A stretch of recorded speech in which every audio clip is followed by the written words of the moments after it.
I thought I was indispensable. 3 years building systems nobody else understood, answering calls at 3 in the morning, sacrificing weekends to keep everything running smooth. I was the guy who made it all work at a mid-sized logistics company in Chicago.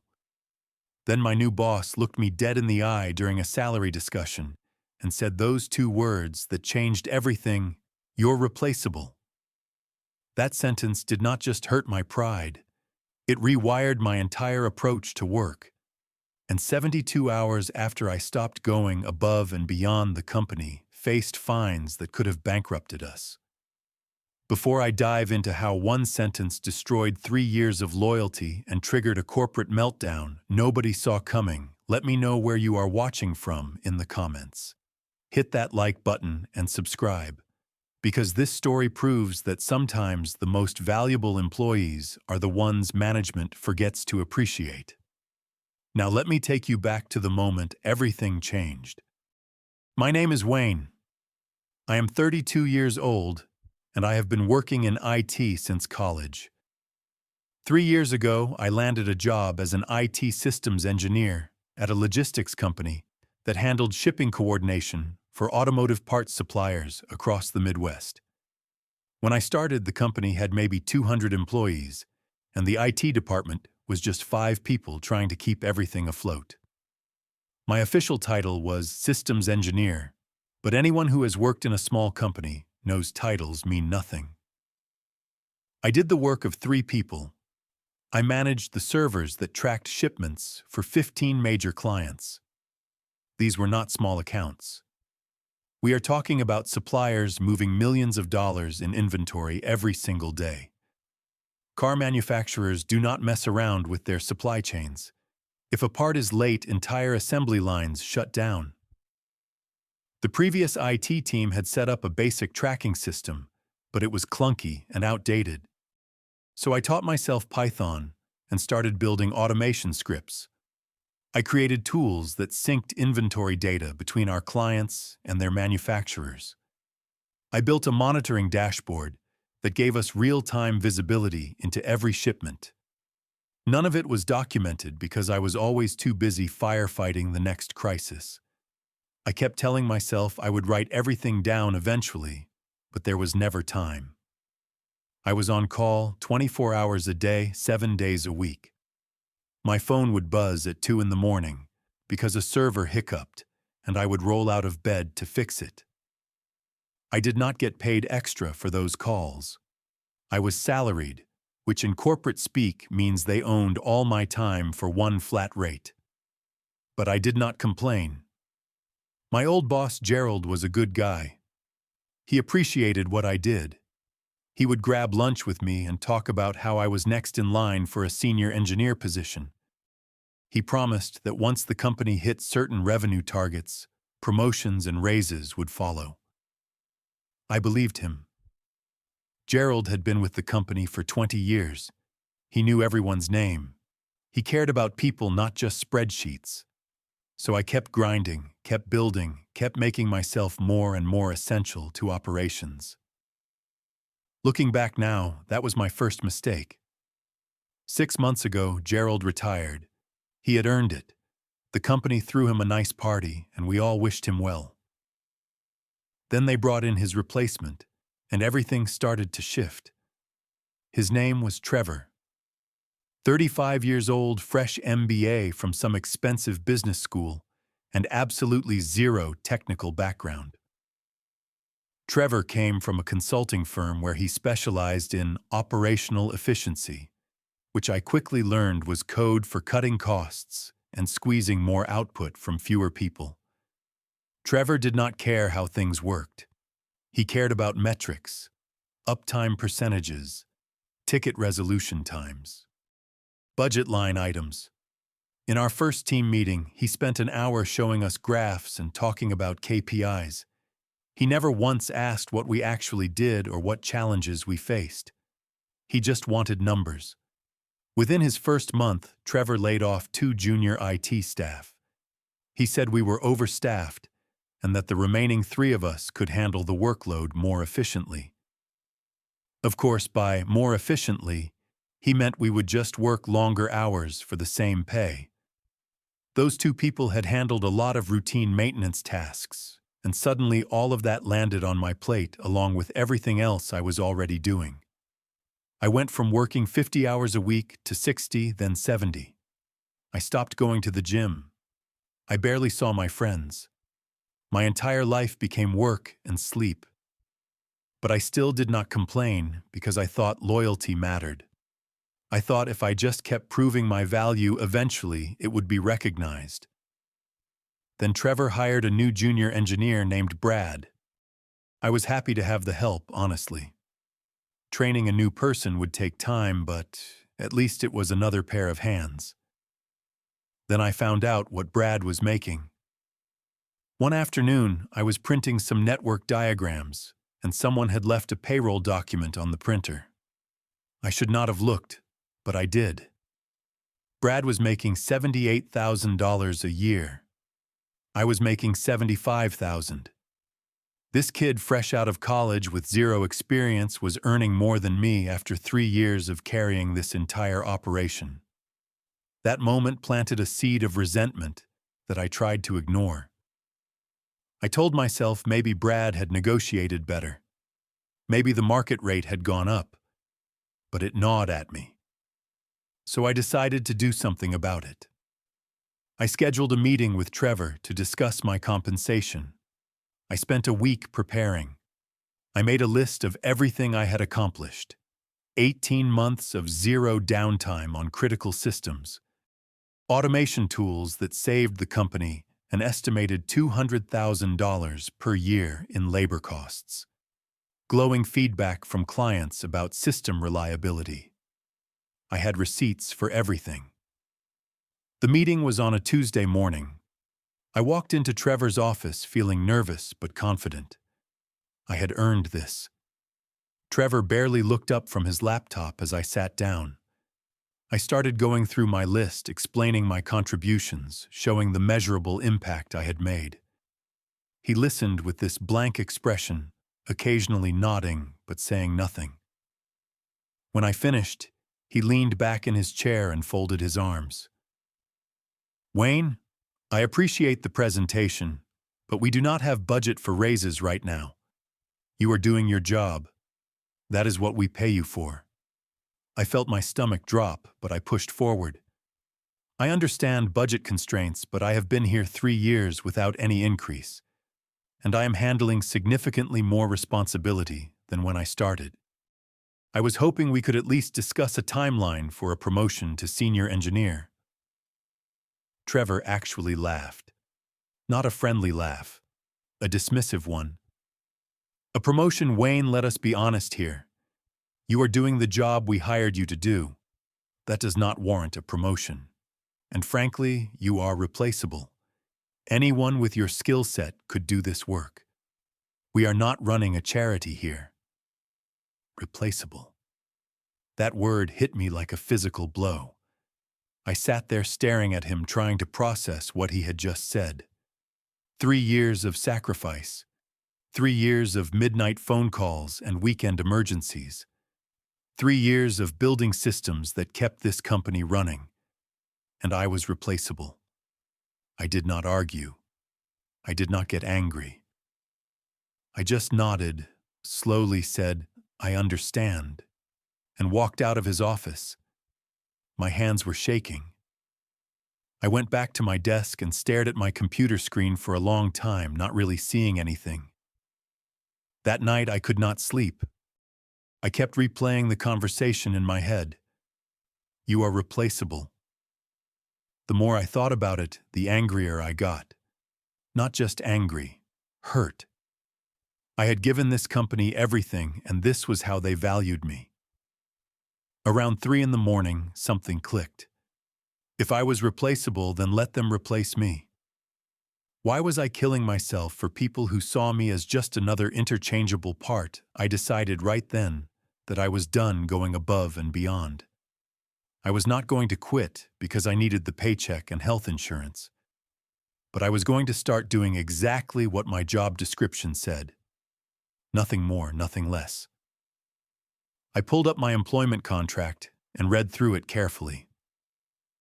My official hours were 9 to 5 Monday through Friday. There was no mention of on-call duties, no requirement to work weekends. All those extra hours I had been putting in, completely voluntary. Starting that day, I would work my 40 hours per week and not 1 minute more. No more answering calls after 5 o'clock. No more checking emails at night. No more weekend maintenance windows. If something broke outside of business hours, it could wait until the next business day, or someone else could handle it. I also started updating my resume and looking for new jobs.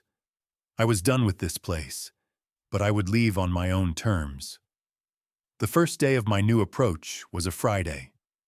I arrived at 9 o'clock, sharp, worked through my tasks, and at 5 o'clock, I shut down my computer, turned off my work phone, and went home. It felt weird. For 3 years, I had been constantly tethered to work. Suddenly, I had evenings again. Around 10 that night, my phone buzzed. It was Brad calling from his personal number. I ignored it. He called again. I let it go to voicemail. Then another call from a number I did not recognize. Probably Kyle, the other IT guy, calling from his cell. I ignored that too. The next morning, I had 3 voicemails and a dozen emails. There had been a server issue overnight. Nothing catastrophic, but it needed attention. Brad and Kyle had panicked and tried to fix it themselves, but they did not understand the system architecture well enough. They had made it worse. I came in Monday morning to find an email from Trevor waiting for me. "Wayne, why did you not respond to the system alert Friday night? This is unacceptable." I replied, keeping my tone completely professional. "Trevor, my official work hours are 9 to 5 Monday through Friday, as outlined in my employment contract. I was off duty Friday evening. If the company requires on-call coverage outside of business hours, we should discuss appropriate compensation for that availability." He did not reply to that email, but I saw him talking to Patricia from HR later that day, and they both kept glancing over at my desk. I did not care. Let them be upset. I was doing exactly what they paid me to do. The first week passed relatively smoothly. The systems I had built were stable enough to run on autopilot most of the time. A few minor issues popped up, but Brad and Kyle handled them during business hours with some guidance from me. The second week, things started getting shakier. One of my automation scripts failed because of a change in a client's data format.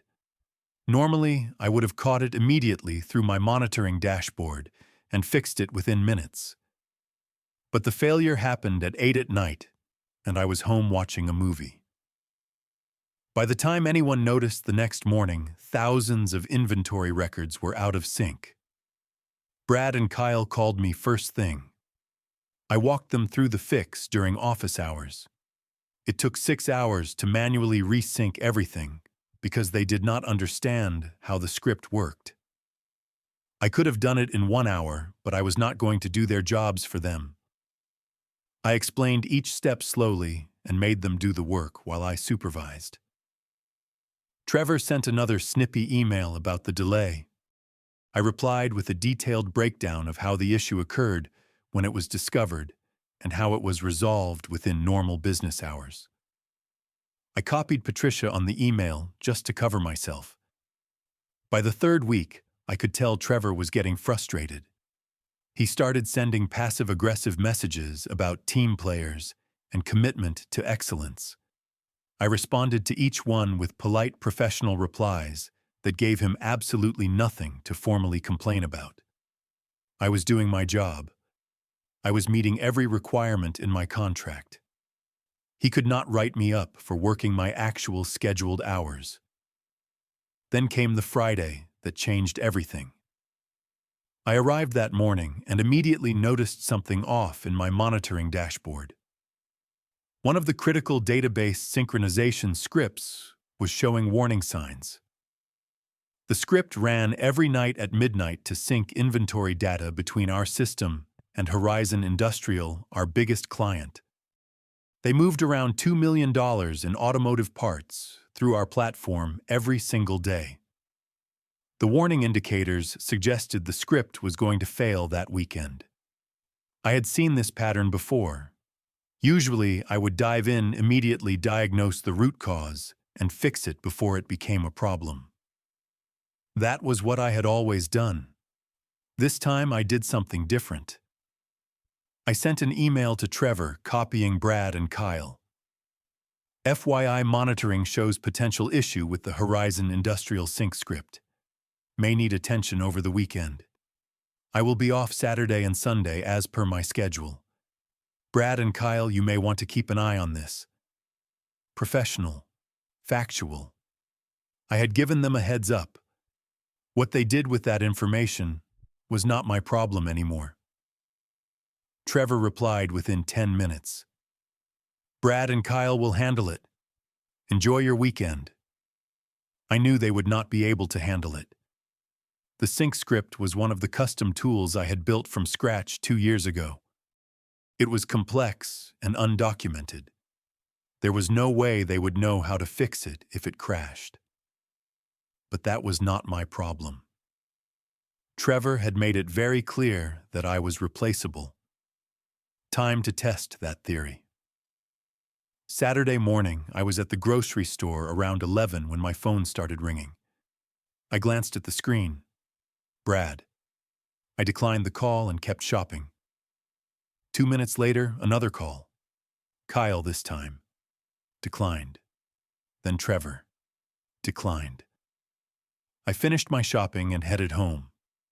By the time I unpacked my groceries, I had 15 missed calls and probably twice as many text messages.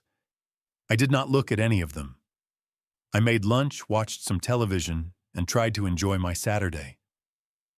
Around 2 o'clock, I checked my email out of curiosity. 47 messages in the last 3 hours. I skimmed through them.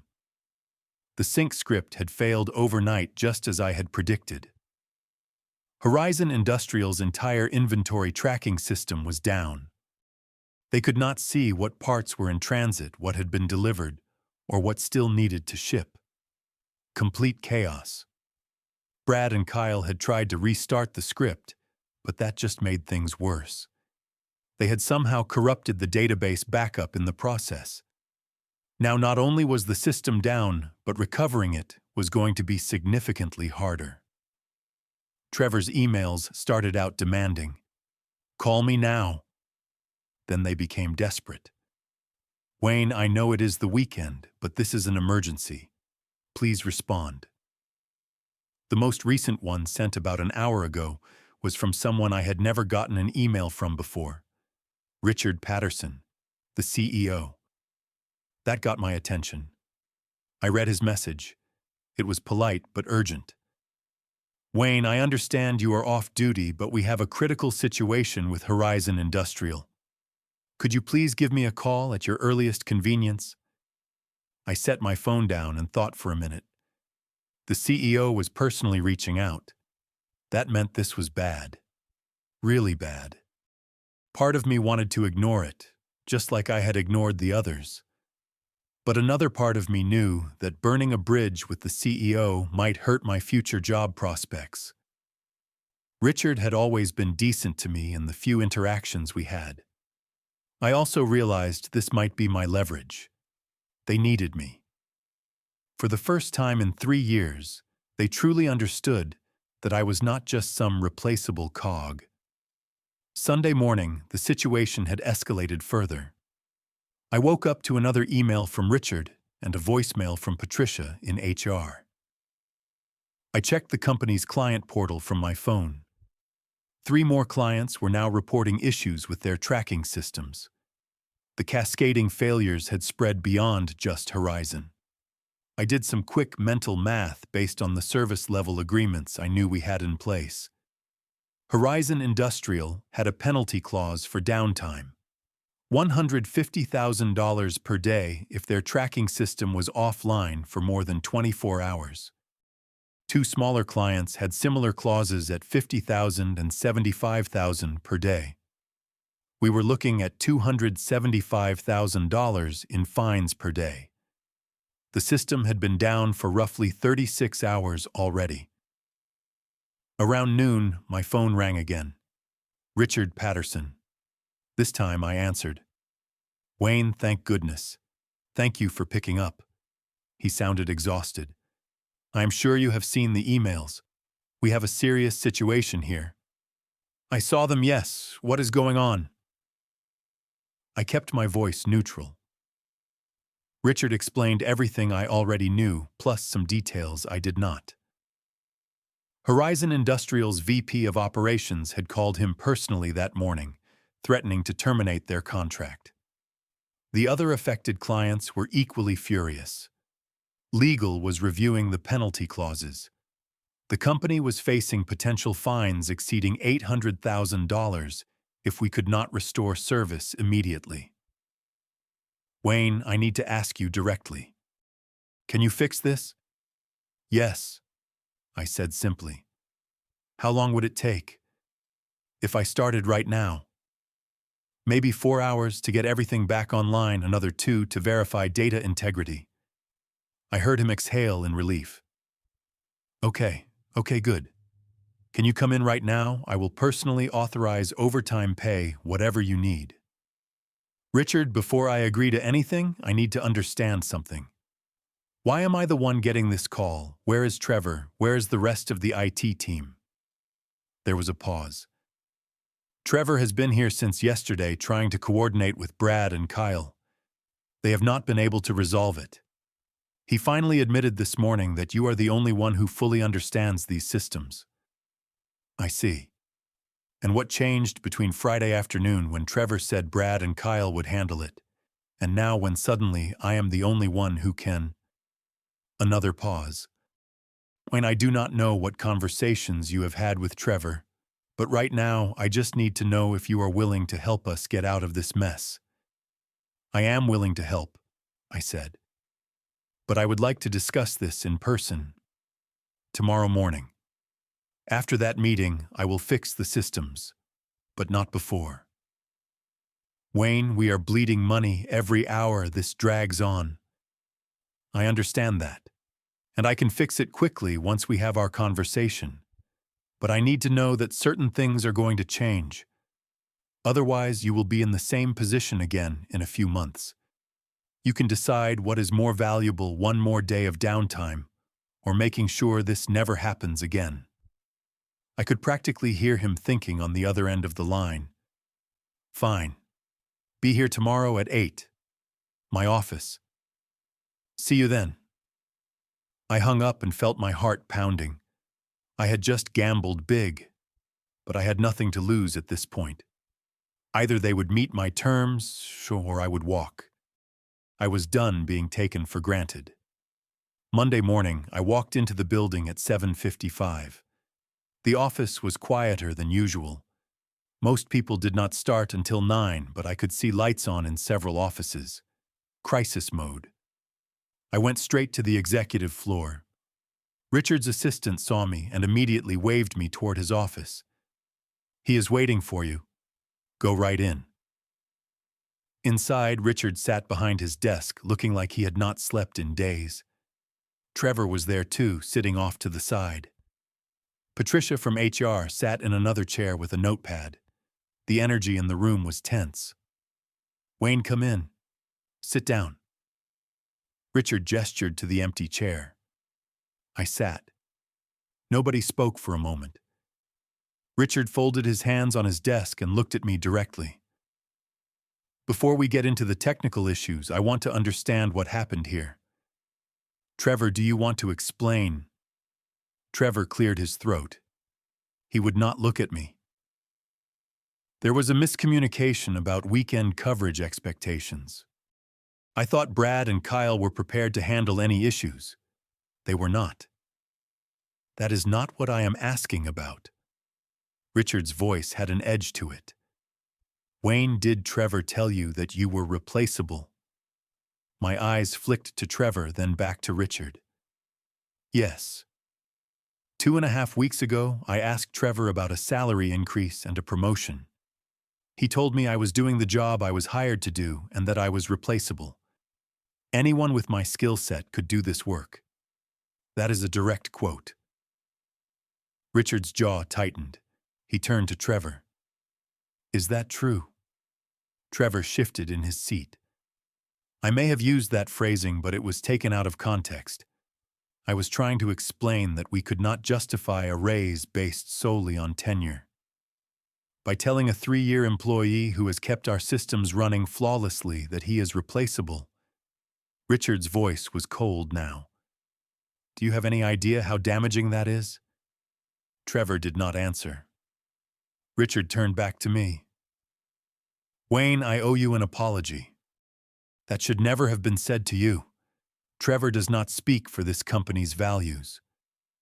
I appreciate that, I said carefully. But an apology does not change the situation. For the last 3 years, I have worked 60 to 70 hours per week on call, constantly no extra compensation. I have built systems that apparently nobody else can maintain or fix. I have saved this company hundreds of thousands of dollars. And when I asked for recognition of that value, I was told I was replaceable. So I decided to test that. I started working exactly what my contract requires. 40 hours per week, 9 to 5. And within 3 weeks, we are sitting here looking at almost $1 million in potential fines, because nobody else can do what I do.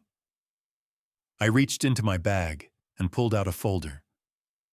I had prepared this Sunday evening. Here is documentation of everything I just said. Email chains showing Trevor's response to my raise request. My job description, which does not include on-call requirements. Timesheets showing over 800 unpaid overtime hours in the last year. And the email I sent Friday afternoon warning that there was a potential issue with the Horizon Sync script, along with Trevor's response that Brad and Kyle would handle it. I slid the folder across the desk to Richard. He opened it and started reading. His face got progressively redder. He looked at Trevor.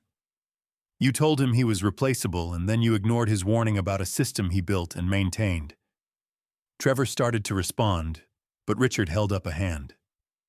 Do not. Just do not. He turned back to me. Wayne, what do you need from us? This was it. I took a breath. First, I need a 40% salary increase from $75,000 to $105,000, with back pay covering the last 6 months. Second, I want the official title of Senior Systems Engineer. Third, if the company needs on-call coverage, I want $500 per day that I am designated as on-call regardless of whether I actually get called. Fourth, I want Trevor removed from any oversight of my work or performance reviews. Fifth, I need budget approved to hire 1 additional mid-level engineer and 1 junior engineer.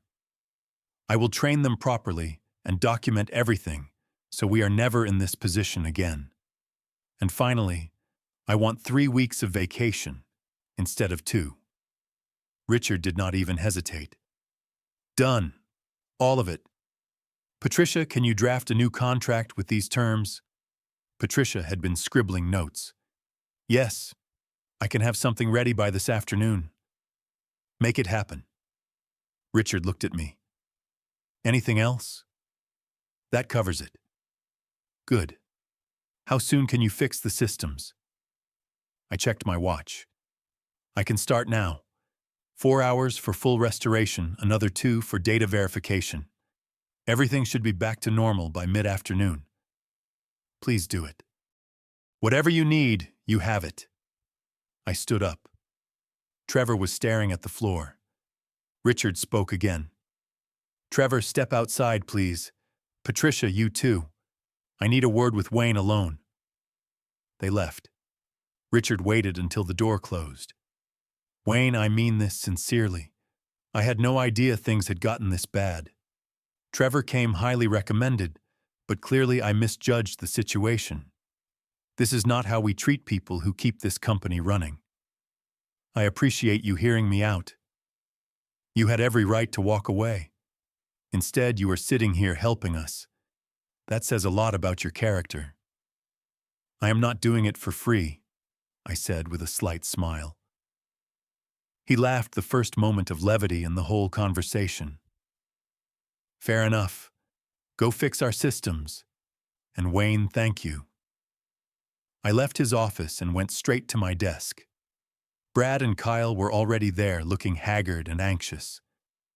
Wayne, thank God. Can you help us pull up chairs? I am going to show you exactly what happened and how to fix it. Pay attention, because this is going to be part of your training moving forward. I spent the next 4 hours methodically restoring the systems. It was not particularly difficult if you understood how everything connected, which I did. The sync script had failed because of a timeout issue with one of Horizon's API endpoints. The script tried to retry too aggressively and ended up corrupting the transaction log. Brad and Kyle's attempts to fix it had made things worse because they did not understand how the rollback procedures worked. I walked them through each step, restored the database from a clean backup point, rebuilt the transaction log, modified the sync script to handle the API timeout more gracefully, tested everything in a staging environment, then pushed it to production. By 2 o'clock in the afternoon, all systems were operational. I sent a detailed incident report to Richard Trevor and the client services team. Horizon Industrial confirmed their tracking was back online. The other affected clients followed shortly after. The fines were avoided by a narrow margin. 72 hours of downtime would have triggered the penalty clauses. We came in just under that window. Patricia came by my desk around 3 with a printed contract. I read through it carefully. Everything I had asked for was there in writing. I signed it. She signed as a witness. This is effective immediately, she said. Your new salary will be reflected in your next paycheck, including the back pay. Thank you. She paused before leaving. For what it is worth, you handled this exactly right. A lot of people would have just walked. That evening, I left at 5 o'clock sharp. On my way out, I passed Trevor in the hallway. He did not say anything. Neither did I. What was there to say? The weeks that followed brought significant changes. Trevor was demoted to project coordinator, removed from any management role over IT. He avoided me completely in the office. 2 months later, he resigned. I did not feel triumphant about it. I did not feel anything, really. He made his choices, and they had consequences. I used the approved budget to hire 2 new people. A mid-level engineer named Marcus, who had solid experience with database systems, and a junior named Alicia, who was hungry to learn. I spent the first month with them doing nothing but documentation and training. We built a comprehensive knowledge base. Every system, every script, every process got documented with step-by-step instructions. I created a rotation for on-call duties. 1 week on, 2 weeks off, split between the 3 of us. When it was my week to be on call, I got paid an extra $500 whether my phone rang or not. When it was not my week, I could completely disconnect. No more expecting calls at 2 in the morning every single night. My work-life balance transformed. I started going to the gym again. I reconnected with friends I had barely seen in 3 years. I picked up woodworking as a hobby, something I had always wanted to try but never had time for. I was working 45 to 50 hours per week instead of 70, and I was being paid significantly more for it. The team functioned better too. Marcus and Alicia brought fresh perspectives. They caught inefficiencies in systems I had built years ago and suggested improvements. We implemented proper testing environments and deployment procedures. The whole operation became more professional, more sustainable. Clients noticed the difference. We had fewer incidents, faster response times when issues did occur, and better communication throughout. Our systems were more reliable than ever, but now that reliability did not depend on one person sacrificing their entire life. The first few months after the incident, I was still angry. I would replay that conversation with Trevor in my head. "You are replaceable." The words still stung, but gradually the anger faded. I started to see the situation differently. I realized I had been complicit in my own exploitation. Nobody forced me to work 70 hours a week. Nobody demanded I answer every call at 2 in the morning. I had done those things because I thought loyalty would be rewarded, because I wanted to prove I was indispensable. But I had never set boundaries. I had never asked for fair compensation for the extra work I was doing. I had just assumed that if I worked hard enough, someone would notice and take care of me. That was naive. In business, you have to advocate for yourself. You have to know your value and demand appropriate recognition. Loyalty is wonderful, but it has to go both ways. A company that values you will show it through actions, not just words. I also learned the importance of documentation and knowledge sharing. Keeping everything in my head had made me feel important, but it had also made me a single point of failure. When I finally trained Marcus and Alicia properly, I felt lighter. I was not carrying the entire weight anymore. If I got hit by a bus tomorrow, the systems would keep running. That was not weakness. That was professionalism. The biggest lesson was about self-respect. For 3 years, I had let a company define my worth. When Trevor called me replaceable, it shattered me because I had tied my entire identity to being the guy who kept everything running. But I am more than my job. My value as a person does not come from how many hours I work or how many systems I can maintain. It comes from how I treat myself and others, from having standards and boundaries. Setting those boundaries was not selfish. It was self-preservation. And it turned out that standing up for myself did not destroy my career. It improved it. I got the raise, the promotion, the better working conditions. Not because someone decided to be generous, but because I forced the situation where they had to acknowledge reality. They needed me more than they wanted to admit, and I needed to respect myself enough to demand fair treatment. A year has passed since that weekend crisis. I am still at the company.